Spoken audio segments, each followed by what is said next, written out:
Културата во Македонија се користи како партиски ресурс секогаш кога СДСМ е на власт. Ние мора да бидеме искрени и да зборуваме отворено на оваа тема.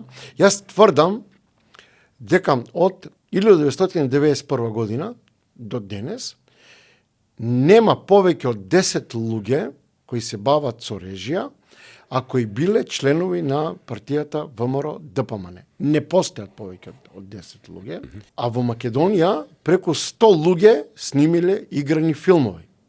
Јасно е кој снимал тогаш, така? Во принцип, културата, уметноста, посебно кинематографијата, која децата на црвената буржуазија, комуњарите и северџаните ја дефинираат како аристократија во уметноста.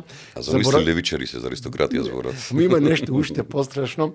Голем дел од нив во преземињата се ги носат родните села на нивните дедовци.